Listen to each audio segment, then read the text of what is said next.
Viewers, இன்னைக்கு நம்மளுடைய health டிப்ஸில் பார்த்தீங்கன்னா கொய்யா பழத்தை பற்றி தாங்க நம்ம பார்க்க போகிறோம். கொய்யா பழத்தில் மிக அதிகமான மருத்துவ பயன்களானது பார்த்தீங்கன்னா இருக்குங்க. ஸோ இந்த கொய்யா பழத்தினுடைய பயன்கள் என்ன அப்படிங்கிறத பார்க்கறதுக்கு முன்னாடி நம்மளுடைய சேனலை இப்போ தான் ஃபர்ஸ்ட் டைம் நீங்கள் விசிட் பண்ணுறீங்க அப்படின்னா நம்மளுடைய சேனலை சப்ஸ்கிரைப் பண்ணிக்கிங்க. அப்படியே கூட இருக்க அந்த பெல் ஐக்கானே பார்த்தீங்கன்னா கிளிக் பண்ணி வச்சுக்கோங்க. அப்போ தான் நம்மளுடைய சேனலில் கொடுக்கக்கூடிய அனைத்து ஹெல்த் டிப்ஸுமே உங்களுக்கு நோட்டிஃபிகேஷனாக வரும். அதையும் நீங்கள் பார்த்து பயனடையலாம். கொய்யா பழத்தில் பார்த்தீங்கன்னா என்ன மருத்துவ குணங்களானது இருக்குது, இந்த கொய்யா பழத்தினால பார்த்தீங்கன்னா நமக்கு என்னென்ன ஆரோக்கியங்களானது கிடைக்க போகுது அப்படிங்கிறத பற்றி இப்போ இந்த பதிவின் மூலமாக நம்ம பார்த்து தெரிந்து கொள்ளலாம். விலை மலிவாக கிடைக்கக்கூடிய பழம் அப்படின்னு பார்த்தீங்கன்னா இந்த கொய்யா பழத்தை சொல்லலாங்க. அதே போல் பார்த்தீங்கன்னா நிறையவே இந்த கொய்யா பழத்தில் நன்மைகளானது இருக்குது அப்படின்னு தான் சொல்லணும். கொய்யாப்பழம் நோய் எதிர்ப்பு சக்தியை கூட்டுவதில் பார்த்தீங்கன்னா ரொம்பவுமே சிறப்பு வாய்ந்த ஒரு பழம் அப்படின்னு சொல்லலாங்க. உங்களுடைய எடையும் பார்த்தீங்கன்னா சீரான விகிதத்தில் பார்த்தீங்கன்னா மேம்படுத்தக்கூடிய பழம் அப்படின்னு பார்த்தீங்க அப்படின்னா இந்த கொய்யாப்பழம் தான்.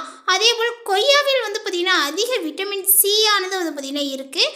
நார்ச்சத்தும் பார்த்தீங்கன்னா அதிகமாகவே இருக்குங்க. இந்த கொய்யாப்பழத்தில் பார்த்தீங்கன்னா விட்டமின் சி, ஏ, இ போன்ற சத்துக்களும் பார்த்தீங்கன்னா இருக்குது. அதனுடன் பார்த்தீங்கன்னா ஃபோலிக் அமிலம், பொட்டாசியம், மெக்னீசியம் போன்ற தாது சத்துக்களும் உள்ளன. கொய்யாப்பழத்தில் பார்த்தீங்கன்னா நார்ச்சத்துக்களானது அதிகம் இருப்பதனால மலச்சிக்கலானது பார்த்தீங்கன்னா ஏற்படுபவர்களுக்கு இந்த கொய்யாப்பழம் சிறந்த ஒரு தீர்வாக அமையுங்க. அதே போல் பார்த்தீங்கன்னா தொப்பையை குறைக்கக்கூடிய ஒரு பழமாகவும் பார்த்தீங்கன்னா இந்த கொய்யாப்பழத்தை சொல்லலாம். கொய்யாப்பழத்தில் அமிலத்தன்மைகளானது இருப்பதனால நெஞ்செரிச்சல், புளியப்பத்திற்கு பார்த்தீங்கன்னா ஒரு தீர்வான ஒரு பழமாக இந்த கொய்யாப்பழத்தை சொல்லலாம். விட்டமின்களும் தாதுக்களும் நிறைந்துள்ளதுனால உங்களுடைய சருமம் பொலிவு பெறும். அதே போல் மினுமினுப்பு கூடி தோல் சுருக்கங்களானது குறையுங்க. கண் கோளாறுகளானது விலகும். இது உடம்பிற்கு குளிர்ச்சியை கொடுக்கக்கூடியது. இதில் இருக்கக்கூடிய பொட்டாசிய சத்தானது பார்த்தீங்கன்னா ரத்த அழுத்தத்தை பார்த்தீங்கன்னா சீராக்குங்க. மெக்னீசியம் நரம்பு தளர்ச்சியை போக்கக்கூடியது.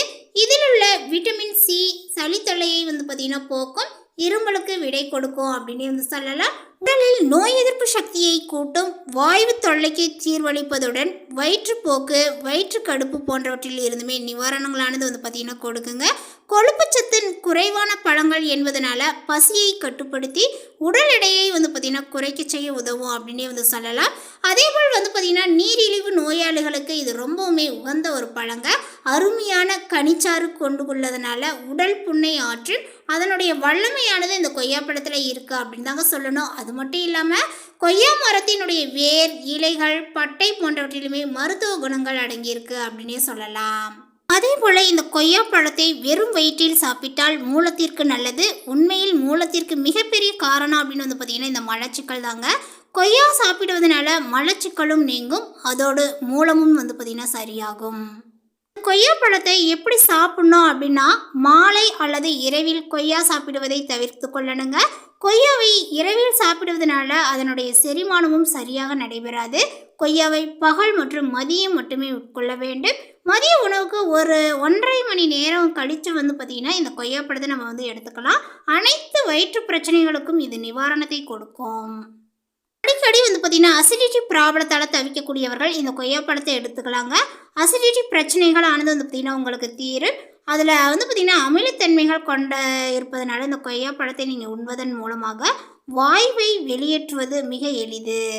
அதேபோல் வாய் துர்நாற்றங்கள் அடிக்கும் பொழுது அந்த கொய்யா இலையை பறித்து நம்ம பார்த்தீங்கன்னா சிறிதளவு தண்ணி சேர்த்து கொதிக்க வச்சு ஆற வச்சு நம்ம குடிச்சிட்டு வந்தோம் அப்படின்னா அந்த வாய் துர்நாற்றங்களானது நீங்கும். அதேபோல் பற்களால் கொய்யா காயை நம்ம சாப்பிட்டோம் அப்படின்னா பல்லானது பார்த்தீங்கன்னா நமக்கு வலுப்பெறுங்க. இந்த மாதிரி நிறைய நன்மைகளானது பார்த்தீங்கன்னா சொல்லிகிட்டே போகலாம். அந்த அளவிற்கு இந்த கொய்யா பழத்தில் நிறைய நன்மைகளானது நிறைந்திருக்கு. ரொம்ப சீப் அண்ட் பெஸ்ட்டாக கிடைக்கக்கூடிய பழமும் இந்த கொய்யா பழம் தான். அதில் எவ்வளோ நன்மைகளானது பார்த்தீங்கன்னா நிறைந்திருக்குன்னு பாருங்களேன்.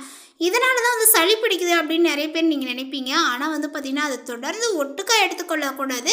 அதாவது அளவுக்கு மீறினால் அமிர்தமும் நஞ்சு அப்படின்னு சொல்கிறாங்க இல்லையா, அது போல தாங்க. இதை ஒரு நாளைக்கு ஒரு பழ விகிதத்தில் நம்ம சாப்பிட்டு வரும்பொழுது நம்மளோட உடலுக்கு ரொம்ப ஆரோக்கியத்தை கொடுக்கும். மேலுமே கர்ப்பிணி பெண்கள் பார்த்தீங்கன்னா கர்ப்ப காலத்தில் இந்த கொய்யாப்பழத்தை எடுத்துக்கொள்வது ரொம்ப ரொம்ப நல்லதுங்க.